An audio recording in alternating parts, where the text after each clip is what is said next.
अंधी का बेटा, दिल को छू लेने वाली कहानी। एक कस्बे में एक विधवा अंधी औरत रहती थी।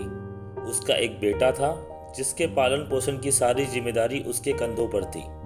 वो अपने बेटे को पढ़ा लिखा कर एक बहुत बड़ा आदमी बनाना चाहती थी, इसलिए उसने उसका दाखिला कस्बे के सबसे अच्छे स्कूल में किया। वो दिन रात मेहनत करती ताकि बेटे की स्कूल की फीस दे सके।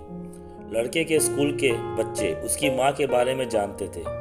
वो सब उसे अंधी का बेटा कहकर चिढ़ाते थे। लड़का इससे बहुत परेशान था। उसे अपनी माँ पर शर्म आने लगी थी। वो उसके साथ कहीं भी आने जाने में कतराने लगा था। जब लड़का बड़ा हुआ तो उसकी शहर में अच्छी नौकरी लग गई। उसने अपनी माँ से वादा किया कि शहर में मकान लेकर वो उसे लेने आएगा, लेकिन वो शहर गया तो फिर लौट कर वापस नहीं आया। उसकी अंधी माँ उसका इंतजार करती रह गई। कई महीने बीत गए, लड़के की कोई खबर नहीं आई। अंधी एक दिन उससे नहीं रहा गया और वो बेटे से मिलने शहर पहुंच गई। पूछते पूछते वो बेटे के ऑफिस पहुंची। वहां सिक्योरिटी गार्ड ने उसे रोक दिया। अंधी औरत ने गार्ड को अपने बेटे का नाम बताया और बोली कि उससे जाकर कह दो कि गांव से कोई मिलने आया है। गार्ड ने जाकर उसके बेटे को बताया। बेटे ने ऑफिस की खिड़की से देखा तो उसे अपनी माँ गेट के बाहर खड़ी नजर आई। वो ऑफिस में सबके सामने अपनी माँ की वजह से शर्मिंदा नहीं होना चाहता था। उसने कहला दिया कि वो ऑफिस में नहीं है। अंधी औरत वहां से चली गई। शाम को वो लड़का ऑफिस से घर जाने के लिए निकला। रास्ते में एक जगह काफी भीड़ जमा थी।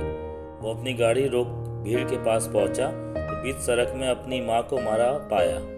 उसके हाथ में एक चिट्ठी थी जिसमें लिखा था, बेटा बड़े दिन हो गए थे, तेरी कोई खबर नहीं मिली। चिंता हो रही थी इसलिए तुझसे मिलने चली आई। तू तो अब बड़ा आदमी बन गया है। तुझसे मिलना अब शायद मुझ गरीब की किस्मत में नहीं, लेकिन मैं बहुत खुश हूँ तेरे लिए। तूने अपना ही नहीं मेरा सपना भी पूरा किया।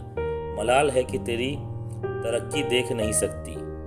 काश बचपन में तेरी आंखों में सरिया ना घुसा होता और मुझे तुम्हें अपनी आंख ना देनी पड़ी होती तो तेरी तरक्की अपनी आंखों से देखकर सुकून से मरती। तेरी अंधी माँ। ये पढ़कर लड़का फूट फूट कर रोने लगा। जिस अंधी माँ पर उसे शर्म आती थी, उसने उसके लिए कितना बड़ा बलिदान किया था। आत्मग्लानि से भर उठा और जिंदगी भर खुद को माफ नहीं कर पाया। सीख दोस्तों, माता पिता अपने बच्चों के लिए अपना सर्वस्व निछावर कर देते हैं। उनका हमेशा सम्मान करना चाहिए। धन्यवाद।